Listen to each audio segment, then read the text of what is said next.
Hare Krishna. Hare Krishna.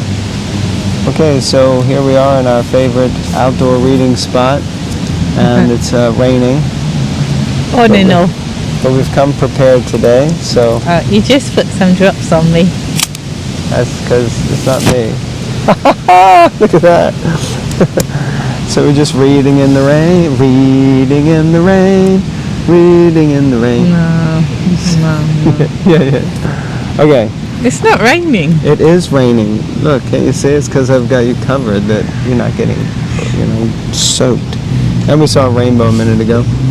Because it seems to do this thing. It pours down with rain, and then the sun beams, and then it pours down with rain. Climate change. Okay, so we're here reading from the Srimad Bhagavatam, trying to change the climate of our hearts. Yes, very good. Way to pick up on it. Mm-hmm. Okay, so all right, it's Canto 3, Chapter 29, Text 26. Chapters entitled Explanation of Devotional Service. Yay. Om Namo Bhagavate Vasudevaya.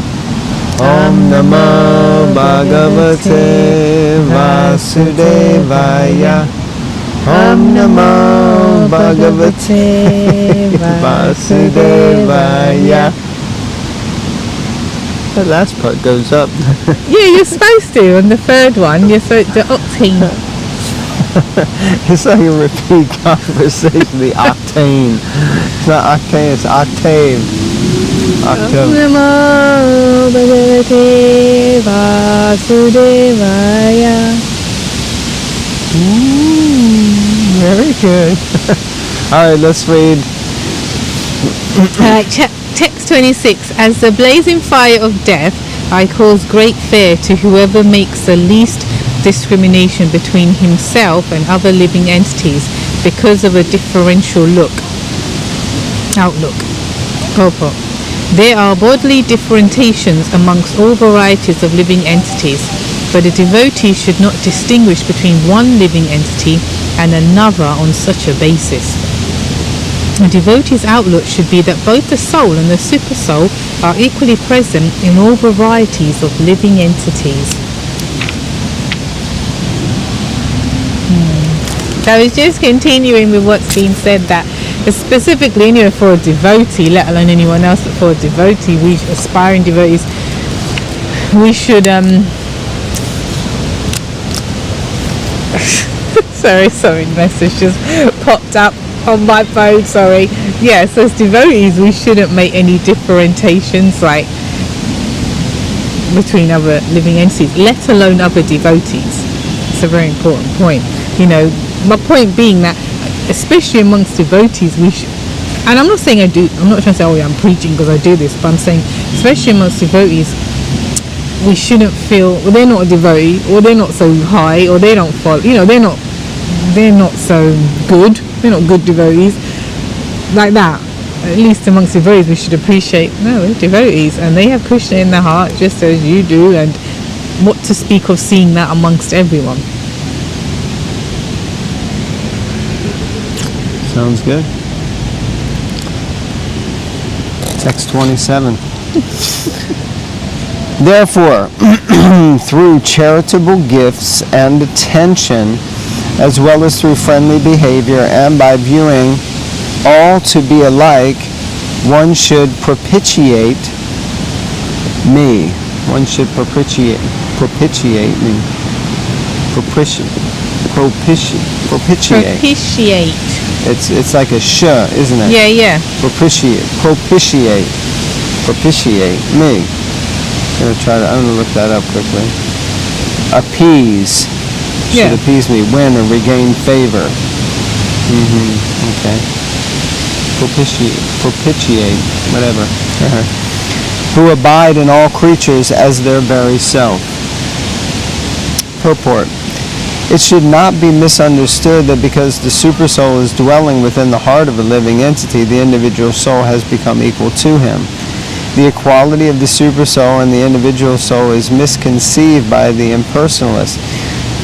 here it is distinctly mentioned that the individual soul should be recognized in relationship with the Supreme Personality of Godhead. Confirmed.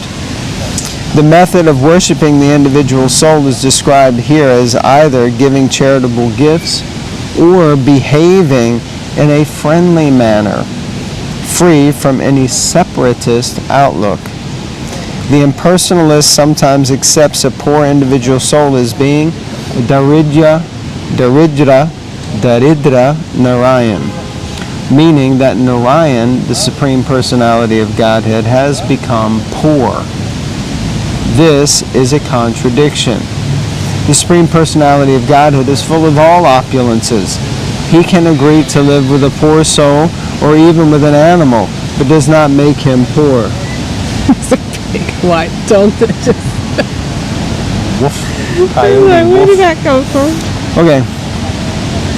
So, yeah, through charitable gifts and attention, as well as friendly behavior by viewing all alike, one should propitiate, which means appease or please or attract the Lord. So we attract the Lord by giving charitable gifts, by giving attention, behaving friendly with others, and viewing everyone to be alike. So the Lord is pleased by this. So if we want to know how to please the Lord, that's the way. And Krishna does say in the Bhagavad Gita, his devotee is friendly to all living entities. Yeah. So this quality of being nice and friendly is very dear, it seems, to the Lord. Okay, next paragraph. There are two Sanskrit words used here, mana and dana. Mana indicates the superior, and dana indicates one who gives charitable gifts or is compassionate towards an inferior. We cannot treat the Supreme Personality of Godhead as an inferior who is dependent on our charitable gifts. When we give charity, it is to a person who is inferior in his material or economic condition. Charity is not given to a rich man. Similarly, it is explicitly stated here that man is respect is offered to a superior and charity is offered to an inferior. The living entities, according to different results of fruitive activities, may become rich or poor, but the Supreme Personality of Godhead is unchangeable. He is always full in 6 opulences. Treating a living entity equally does not mean treating him as one would treat the Supreme Personality of Godhead. Compassion and friendliness do not necessitate falsely elevating someone to the exalted position of the Supreme Personality of Godhead. We should not at the same time misunderstand that the supersoul situated in the heart of an animal like a hog and the supersoul situated in the heart of a learned Brahmana are different. The supersoul in all living entities is the same Supreme Personality of Godhead. By his omnipotency he can live anywhere, and he can create his Vaikuntha situation everywhere. That is his inconceivable potency. Therefore, when Narayan is living in the heart of a hog, he does not become a hog. He does not become a hog Narayan. He is always Narayan and is unaffected by the body of the hog.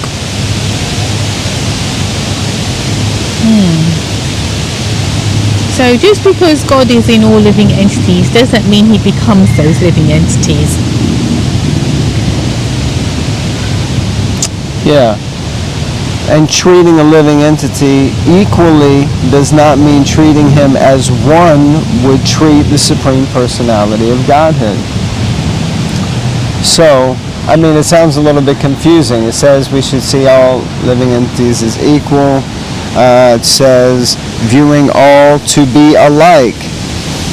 But what does that look like? It means we're all alike because we're all family, because Krishna is in all of our hearts, because we all originate from the same Supreme Personality of Godhead. So we're all alike in that way.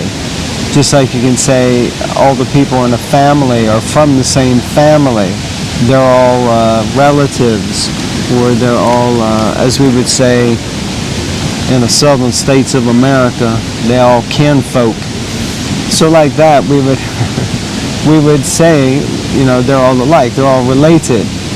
but they're not all the same. First, we're not all the same.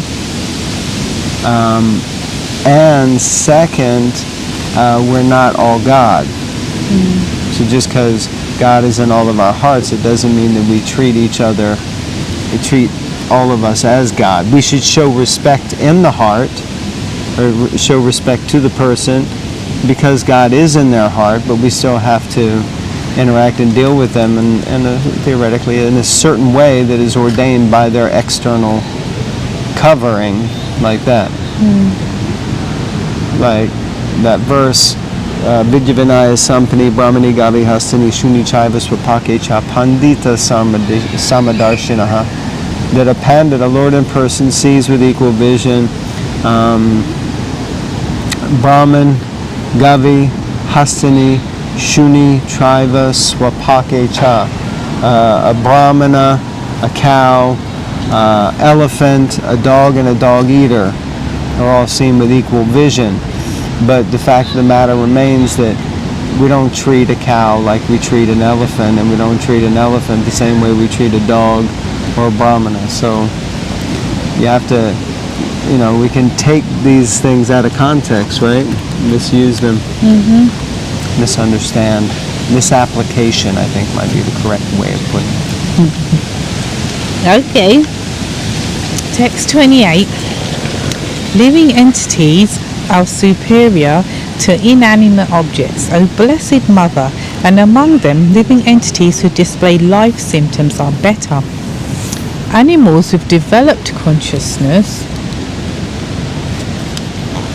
better than them, and better still are those who have developed sense perception. Purport. In the previous verse, it was explained that living entities should be honored by charitable gifts and friendly behavior. And in this verse and in the following verses, the description of different grades of living entities is given so that one can know when to behave friendly and when to give charity. For example, a tiger is a living entity, part and parcel of the Supreme Personality of Godhead, and the Supreme Lord is living in the heart of the tiger as super soul. But does this mean that we have to treat the tiger in a friendly manner? Certainly not. That's what Prabhupada says. We have to treat him differently, giving him charity in the form of prasad. The many saintly persons in the jungles do not treat the tigers in a friendly way, but they supply prasad foodstuffs to them. The tigers come, take the food and go away, just like a dog does. There you go. According to the Vedic system, a dog is not allowed to enter the house. Because of their uncleanliness, cats and dogs are not allowed within the apartment of a gentleman, but are so trained that they stand outside. The compassionate householder will supply prasad to the dogs and cats, who will eat outside and then go away. We must treat the lower living entities compassionately, but this does not mean that we have to treat them in the same way we treat other human beings. The feelings of equality must be there, but the treatment should be discriminating. That's a very powerful point. Just how discrimination should be maintained is given in the following 6 verses concerning the different grades of living conditions. That's a very nice, powerful statement. The feeling of equality must be there, but the treatment should be discriminating. In other words, it's powerful. It's like everyone is equal in every living entity. That's what I understand Prabhupada saying. But how you approach them, and how you interact, and therefore how you treat them, there should be some intelligence and some discrimination. And the example being that the tiger is a living entity, part and parcel of Krishna, and then so is the postman. But I'm not going to throw a big slab of raw meat at the postman and then go and give some halva to the tiger. I'd swap it round. Yeah. Yeah, very powerful statement. Yeah, feeling. Anyway, it's more or less what I just said a minute ago. But of course, Prabhupada's saying it here in that powerful statement that the feeling of equality should be there, but the treatment should be discriminating. And yeah. Nice point. Okay, last paragraph. The first division is made between dead, stone-like matter, and the living organism. A living organism is sometimes manifested even in stone. Experience shows that some hills and mountains grow. This is due to the presence of the soul within that stone. Wow. Above that, the next manifestation of the living condition is development of consciousness. And the next manifestation is the development of sense perception. In the Moksha Dharma section of the Mahabharata, it is stated that trees have developed sense perception. They can see and smell. We know by experience that trees can see. Sometimes in its growth, a large tree changes its course of development to avoid some hindrances. This means that a tree can see, and according to Mahabharata, a tree can also smell. This indicates the development of sense perception. Okay, that last couple of sentences I really need to read again to take in. We know by experience that trees can see. Sometimes in its growth, a large tree changes its course of development to avoid some hindrances. Like the roots and that. Roots will go one way and then another, or go over things and stuff. They don't just come up against something and stop. We see they intertwine and go and, almost wrap round things. Okay, interesting. I'll buy that for $1.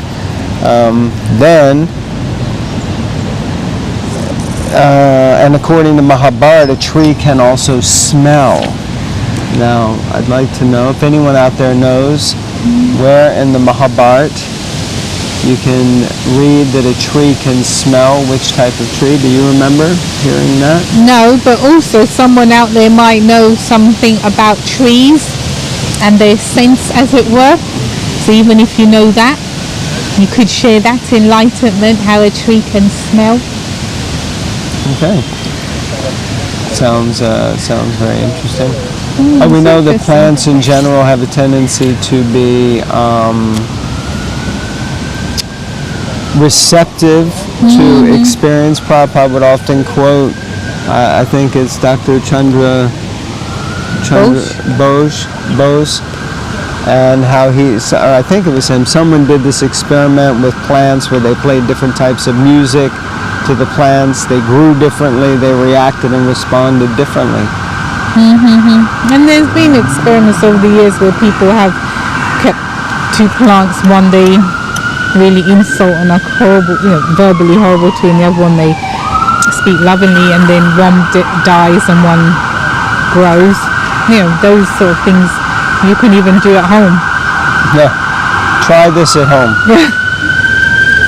Okay, I think we'll stop there, and especially with all the racket that's going on around us. It's hard to have a quiet day in the park.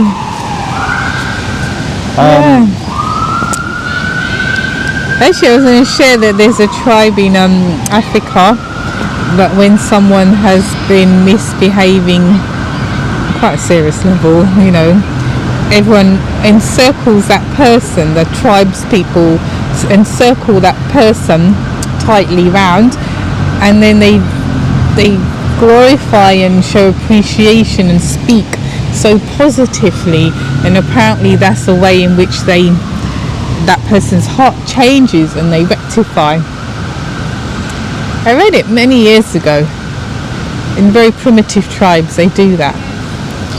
Yeah, I think it sounds like Aborigines, but I also heard a lecture where they said that like some tribes, when they want to remove a tree, or they don't chop down the tree, but they encircle it, and they just say negative things about the tree, and they do this for like a few weeks or a month, and then eventually one day the tree just falls over. So sound vibration is very powerful. Powerful. Things we say, when we speak, it has impact and power. Absolutely. Beyond what we can imagine sometimes. Yes. And that's why sometimes things keep, like we read in the previous verses, when you have a muddy water. Was it in this book or did I read it in another book? Maybe it was in another book. Just recent, on the way to Krishna. When you have muddy water and you put a stick in and it looks like there's clear, but then when you put a stick in, the mud comes to the surface, and that's what Prabhupada was comparing to our purification in Krishna consciousness. And so essentially, I find, especially on this path, then randomly things come. When someone said something 10, 20 years ago, and then you think, where did that come from? Or why is that? And then all of a sudden you feel something, because someone said like this to you, someone said like that. So, it's interesting. The sound vibration goes in like a seed and sits in the heart waiting. So Prabhupada was explaining, in that book, that we need to purify and get rid of the anarthas, because those things are just like, they're like rot, root rot. They're root rot, and they're just like strangling the Bhaktivedanta Vision. They don't let you go forward because you hold on to stuff. Krishna. Okay, so with that, I think we'll conclude. Okay. Thank you all very much. Thank you. Hare Krishna, Hare Grantaraj Krishna. Srimad Bhagavatam Ki Jai.